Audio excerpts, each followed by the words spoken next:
Hello and welcome to TN Tactical Gears. Today, we'll quickly demonstrate how to assemble the Glock 19 slide from start to finish. Here is the Grit Grip slide with a ported sniper green finish and green frame.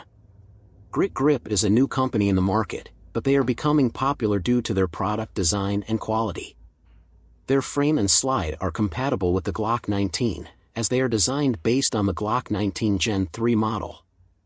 The assembly process will be the same if you are working with the Glock 19 Gen 3. I will go over exactly which components you need, along with step-by-step instructions.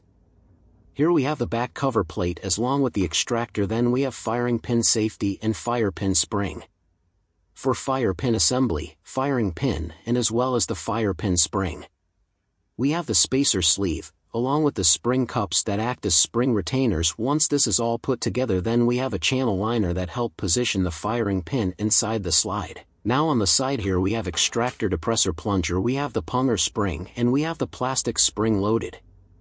And last we have the ported barrel, only use this ported with ported slide.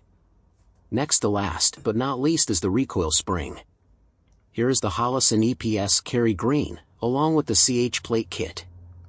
I already built one with the RMR 507C. I just wanted something different this time. With the RMR footprint, you can mount it directly without an adapter plate. The only tools you need are a hammer with a polymer head and the channel liner. You'll use the channel liner tool to help insert it into the slide. And here is the channel liner installs inside the slide, and it is friction fit, which means it just is a very tight fit. This is made out of hollow plastic, so if you don't use the channel liner installs tool you might damage it. Before installation, make sure to inspect the liner for any visual damage. One end is kind of flat and the other end is gently beveled. The beveled end should face toward the slide. Take the flat end, install it on the liner tool, insert it into the slide, and use the hammer to tap it in.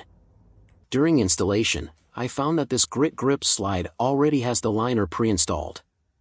If you install it, just ensure that the liner is fully seated. Next, we are going to assemble the firing pin. This is the useful block to help install the firing pin. Insert the firing pin into the spacer sleeve, ensuring it aligns with the open gap on the sleeve. The next step is to install the spring over the firing pin. Now, we're going to use the block to help stabilize while we compress the spring, allowing us to insert the spring cups. Wearing a glove will make it easier to compress the spring and protect your fingers. While the spring is compressed, you can now insert the spring cups. The small size will face downward and rest below the firing pin head.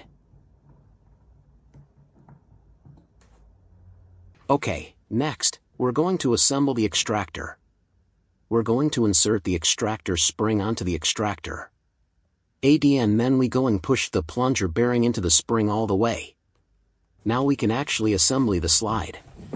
First, we're going to start with the firing pin safety. Grab the safety spring and insert it into the end of the firing pin safety. You can see there is a hole on the slide where you're going to drop in the safety pin. Then, grab the firing pin and slide it into the slide. Once it's seated, it will hold the safety pin in place. Now, you are going to grab the extractor and install it here. There's a round end on the extractor, that is where it goes in the hole on the slide. Use your finger to keep pressure on it, then go to the back of the slide to insert the assembled extractor rod. Okay, next step, we're going to install the cover plate. Go ahead and pick up the slide. You just need to slide up both metal tabs to both sides of the slide groove. Then, use a puncher tool to push down the firing pin so you can slide the plate in. After that, use a smaller puncher to push down the extractor plunger so you can slide the plate in all the way. Now it's time to finish up by inserting the barrel into the slide. Grab the recoil spring rod, ensuring the conical end is facing toward and aligning with the window on the slide. Compress and push it down to ensure it engages with the bottom groove.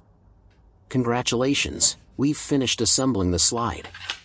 Now, I'd like to test it out to see if there are any hiccups. Now, we're going to install the Holosun optic onto the slide. Let's see what we have inside the CH plate kit.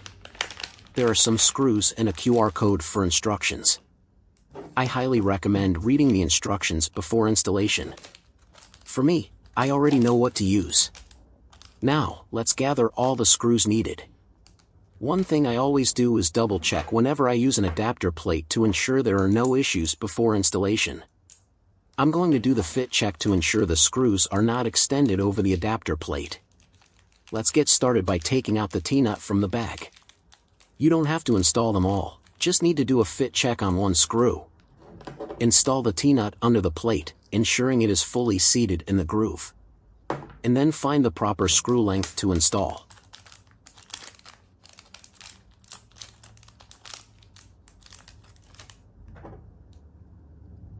Use your finger to keep the T-nut in place while inserting the screw. Pick up the Hollison multi-purpose tool to tighten down the screw. You don't have to use the torque driver in this case since it is only a fit check. Just ensure the screw is tightened all the way down by using 2 fingers to tighten it securely. Then, do a visual check to see if the screws are protruding past the bottom of the plate. If everything looks good, it's time to remove it and get ready to install it on the slide.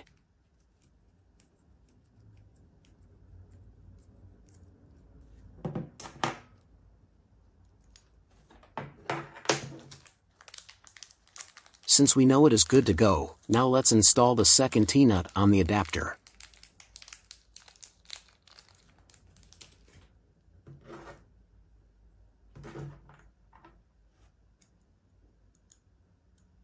Make sure both T-nuts are still sitting properly. Apply thread locker to screws only if necessary. Place the adapter plate on the slide, aligning all the holes with the grooves on the slide. Ensure the T-nuts and plate sit flat on the slide surface. Use the provided plate screws to secure the plate onto the slide. Normally, we need to apply a torque of 10 N-pound for M3 screws, and other screws at 15 N-pound. However, in this video, I will just use 2 fingers to tighten it securely.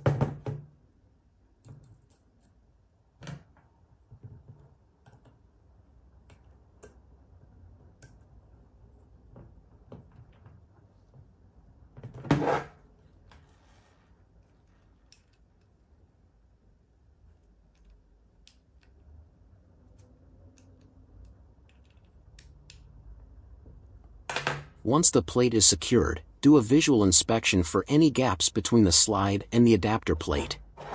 If everything looks good, we can now place the optic on the adapter using the screws we used for the fit check earlier.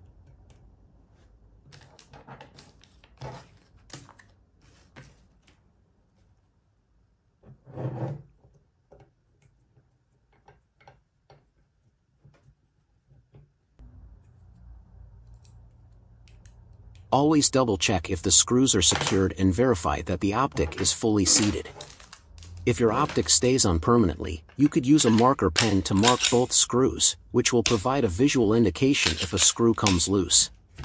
For me, since I will be removing this optic on and off, I will not use a marker pen. Now I just need to hit the range to zero out the optic. Please don't forget to like, share, and subscribe to my channel and join the Facebook group.